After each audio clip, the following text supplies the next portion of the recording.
Hello friends, welcome back again in 4B engineers. तो एक नया टॉपिक है, मटेरियल साइंस का एक टॉपिक मैंने आज उठाया है, उस पर हम डिस्कस करेंगे, जो कि है imperfection in crystal structure of materials. तो मटेरियल, कोई भी मटेरियल ले लो, MS ले लो, SS ले लो, कोई भी मटेरियल ले लो, उसका तो क्रिस्टल स्ट्रक्चर की बात करेंगे, ठीक है। तो वो क्रिस्टल स्ट्रक्चर में कभी कभी आपको बहुत इम्परफेक्शन देखने को मिलता है।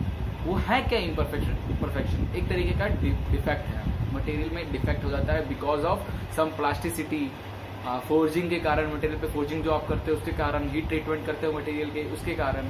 तो ये सब कितने टाइप के हैं, कितने टाइप के डिफेक्ट होते हैं, ये कितने टाइप के इम्परफेक्शन हो सकते हैं मटेरियल में, वो आज हम डिस्कस करेंगे। तो नॉर्मली आज की इस लेक्चर में हम दो को डिस्कस करने वाले हैं, वैकेंसी डिफेक्ट और सेल्फ इंटरस्टिशियल डिफेक्ट के बारे में। तो चलिए शुरू करते हैं। ओके, तो नॉर्मली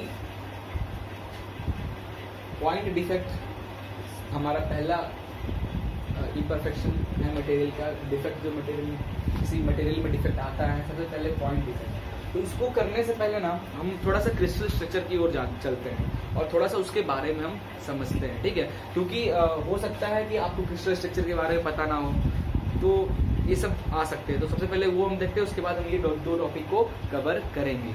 ओके, तो क्रिस्टल स्ट्रक्चर है क्या? क्रिस्टल पहले भी आपको हमने डिस्कस किया था मटेरियल साइंस के स्टार्टिंग में, मैंने लेक्चर जब बनाया था तब, कि जब जो मटेरियल है, जो मटेरियल आपको दिख रहा है एक सॉलिड सरफेस पे, वो एक्चुअली छोटे छोटे क्रिस्टल से मिलकर बना है। और वो क्रिस्टल किससे बना है? छोटे छोटे एटम से मिलकर बने हैं, ठीक है। तो क्रिस्टल स्ट्रक्चर में होता क्या, जो एटम्स होते हैं वो अपने ऑर्डर्ड कंडीशन में वो अपने अपने प्लेस पे सेट रहते हैं, ठीक है। अब सबको क्या लगता है, नॉर्मली अगर सोचे तो वो अपने प्लेस पे ही रहते हैं, ठीक है, बट ऐसा नहीं, वो अपने प्लेस पे वाइब्रेट होते रहते हैं। जैसे जैसे आप अपने मटेरियल को टेम्परेचर बढ़ाते हो, मटेरियल की कैपेसिटी, उसके क्वालिटी के कारण क्या क्या होता है, कभी कभी टेम्परेचर बढ़ा रहे हो मटेरियल का, या उसको कोई प्रोसेस कर रहे हो, उसके कारण क्या होता है, वो एटम्स अपने प्लेस से निकल कर दूसरी जगह चले जाते हैं या फिर निकल जाते हैं। इसके कारण आपके उस मटेरियल में डिफेक्ट देखने को मिलता है, ठीक है। तो नॉर्मली जो डिफेक्ट्स हैं, इम्परफेक्शन है आपकी क्रिस्टल स्ट्रक्चर में, जो इम्परफेक्शन है वो 4 टाइप के जनरली होते हैं। पहला हमारा लैटिस वाइब्रेशन, ठीक है, पॉइंट डिफेक्ट, लीनियर डिफेक्ट और सरफेस डिफेक्ट।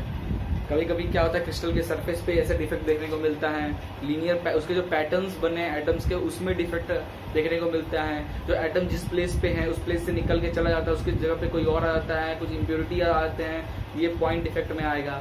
और एक आता है हमारा लैटिस वाइब्रेशन। देखो, ये क्रिस्टल स्ट्रक्चर है, ठीक है, ये लैटिस पॉइंट्स है सबके, ठीक है। यहाँ पे हर एक लैटिस पे एक आइटम रखा हुआ है। अब क्या होता है, ड्यू टू टेम्परेचर और due to any other process like plasticity, forming, heat treatment, तो ये क्या होता है, ये आइटम्स वाइब्रेट होने लगते हैं अपने प्लेस पे। अब नॉर्मली तो वो रेगुलर हमेशा वाइब्रेट होते रहते हैं, बट जब उसको एनर्जी अचानक से ज्यादा मिला, due to when you have to change और processing any condition for the material, तो वो क्या होता है, ज्यादा एनर्जी जब एटम को मिलता है तो वो और तेजी से वाइब्रेट होने लगता है।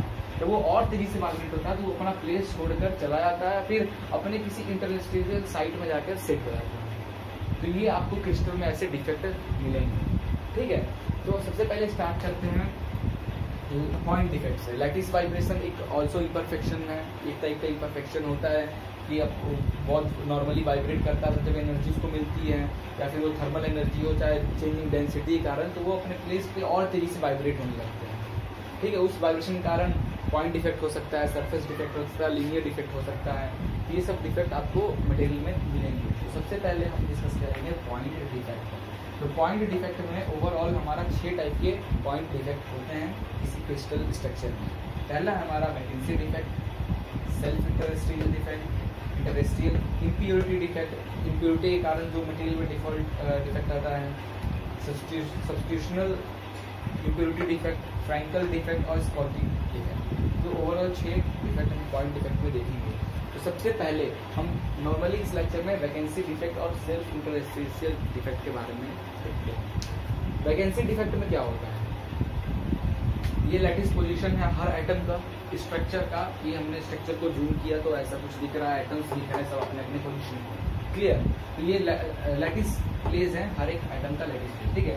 अब क्या होता है, नॉर्मली वैकेंसी डिफेक्ट आपको हर एक मटेरियल ले लो तो हर एक मटेरियल में आपको ये वैकेंसी डिफेक्ट देखने को मिलेगा। रेयरली बोलेंगे रेगुलर ये डिफेक्ट आपको जनरली आपको हर मटेरियल में देखने को मिलता है। ये डिफेक्ट होता क्यों है इसके बारे में भी हम डिस्कस कर लें। आप जब अपने मटेरियल को सॉलिडिफाई करते हो, मतलब आपका मटेरियल को आपने क्या किया, उसको पिघलाने के बाद उसको छोड़ते हो कि वो अपने शेप में या सॉलिड हो, इन दैट केस भी आपको वैकेंसी डिफेक्ट मिलता है। या फिर कोई सॉलिड बॉडी है, मटेरियल है, उसको फिर आप हैमरिंग करके उसको थिन करते हो, उसको प्लास्टिसिटी जनरेट करते हो अपने मटेरियल में, उस केस में भी ये वैकेंसी डिफेक्ट आपको देखने को हमेशा मिल जाएगा। ठीक है, तो नॉर्मली वैकेंसी डिफेक्ट होता क्या है कि जो इलेक्ट्रॉन्स होते हैं, जो एटम्स होते हैं, अपने लैटिस पोजीशन छोड़कर बाहर निकल जाते हैं, तो वो एक पॉइंट क्या हो गया, खाली हो गया। तो इसको हम लोग बोलते हैं वैकेंसी डिफेक्ट या इलेक्ट्रॉन डिफेक्ट। ठीक है, इसका इलेक्ट्रॉन टर्म हम केमिस्ट्री में चले जाएंगे, but in case of material की बात करते हैं, एटम की बात करते हैं। एटम अपने प्लेस से निकलकर चला जाएगा। तो ये डिफेक्ट क्यों होता है? ड्यू टू प्लास्टिसिटी और ड्यूरिंग द सॉलिडिफिकेशन के कारण। और जनरली ये हर एक मटेरियल में वैकेंसी डिफेक्ट देखने को मिलता है। और जो उसका कितना है, मतलब जैसे कोई बड़ा मटेरियल है तो उसके जो वैकेंसी डिफेक्ट की क्वांटिटी क्या है, कितने आपके प्लेस वैकेंट हो चुके हैं, कितने एटम्स निकल चुके हैं, कितने प्लेस आपके इस क्रिस्टल स्ट्रक्चर में लगे, ये डायरेक्ट डिपेंड करता है आपके टेम्परेचर के कोएफिशिएंट। ठीक है, नाउ सेल्फ इंटरस्टिशियल डिफेक्ट क्या होता है, इसको देखते हैं। सेल्फ इंटरस्टिशियल डिफेक्ट में ये होता है कि ये आपके एटम्स हैं, अपने पोजीशन पे हैं। ठीक है,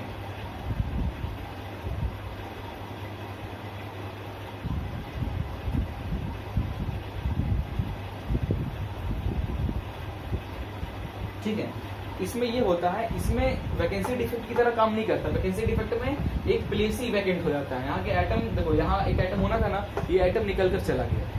but in date case atom तो निकलता है, बट वो क्या होता है, अपने ही क्रिस्टल के इंटरस्टिशियल जो प्लेस होता है वहां पे जाके सेट हो जाता है, और वो काफी ज्यादा स्पेस लेता है वहां पे सेट होने के लिए। तो ये बहुत बड़ा डिफेक्ट आपको मटेरियल में मिलेगा। और रेयरली बहुत कम ही ये सेल्फ इंटरस्टिशियल डिफेक्ट है, बहुत कम ही आपको देखने को मिलेगा। ये रेयरली मटेरियल में से दिखते हैं, क्योंकि ये और ये बोले तो as compare to vacancy defect ये डिफेक्ट बहुत ज्यादा बड़ा होता है। ठीक है, क्योंकि इसमें क्या होता है, जो एटम्स हैं अपना प्लेस छोड़कर दूसरे प्लेस में आते हैं। फॉर एग्जांपल जैसे ये एटम यहाँ से निकलकर जो इंटरस्टिशियल स्पेस है, ये 4 एटम है, इनके बीच में ये जो स्पेस है यहाँ पर आकर सेट हो जाते हैं।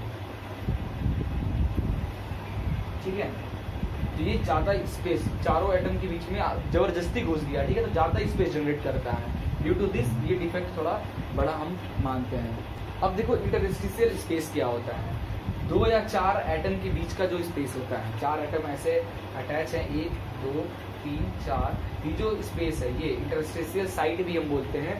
ये जो प्लेस है इसको हम बोलते हैं इंटरस्टिशियल साइट और इंटरस्टिशियल प्लेस।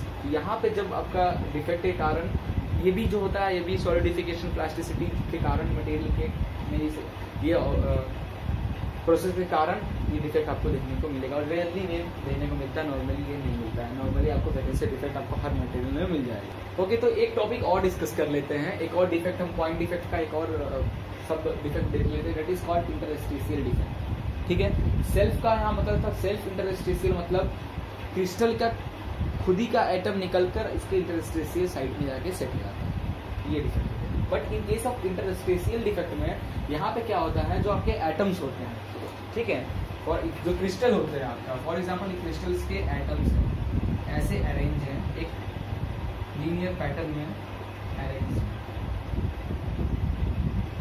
ठीक है, अपने लीनियर पैटर्न में अरेंज है। तो इंटरस्टिशियल डिफेक्ट, इंटरस्टिशियल एक्चुअली इसको बोलते हैं interstitial impurity. Yes, it is called interstitial impurity defect. In that case क्या होता है, आपके जो क्रिस्टल के जो अरेंजमेंट्स है एटम्स के, इनकी इंटरस्टिशियल साइट पे एक फॉरेन मटेरियल या फॉरेन एटम आकर सेट हो जाता है। फॉर एग्जांपल इंटरस्टिशियल साइट में एक foreign, this is called foreign atom आकर सेट हो जाता है। ये होता है due to impurity of material. आप कितना मटेरियल पे आप मटेरियल, जब कोई मटेरियल आप डेवलप कर रहे हो तो उसमें कितना भी प्रोसेसिंग कर लो, कुछ भी कर लो, आपको हो ही नहीं सकता कि 100% प्योरिटी मटेरियल मिले। आपका जो मटेरियल है वो 100% प्योर है, ऐसा नॉट पॉसिबल। कितना भी प्रोसेस कर लो आप नहीं कर सकते 100%, उसमें सम डिफेक्ट आपको रहता ही है। और कभी कभी ये चीज हम करते भी हैं क्योंकि मटेरियल की स्ट्रेंथ बढ़ाना हो। फॉर एग्जांपल, आपको किसी मटेरियल की स्ट्रेंथ बढ़ाना हो या उसकी हार्डनेस बढ़ाना हो तो उसमें आपके मटेरियल में कुछ अलग दूसरे टाइप का मटेरियल, कुछ इम्प्योरिटी ऐड कर दोगे तो इससे भी क्या होता है, आपका जो मटेरियल है आपको जो स्ट्रेंथ चाहिए उस स्ट्रेंथ में मिलेगा, उस हार्डनेस में मिलेगा। तो कभी कभी ये क्या करता है, फॉरेन एटम्स या फॉरेन इम्प्योरिटी आपके मटेरियल को स्ट्रेंथ भी बढ़ाता है, ठीक है। बट सम केस अगर आप नॉर्मली देखो तो ऐसा कोई भी मटेरियल नहीं जो कि 100% प्योर हो, क्लियर। तो उसमें ये फॉरेन मटेरियल आ जाता है इंटरस्टिशियल साइट पे। दिस टाइप ऑफ डिफेक्ट को हम लोग बोलते हैं इंटरस्टिशियल इम्प्योरिटी डिफेक्ट, क्लियर। तो ये 3 डिफेक्ट आई थिंक आपको क्लियर हो गया होगा। अगले लेक्चर में हम 3 डिफेक्ट के बारे में और डिस्कस करेंगे और पॉइंट डिफेक्ट हम एंड करेंगे। ओके, तो thank you for watching this video. Please like and share it and don't forget to subscribe.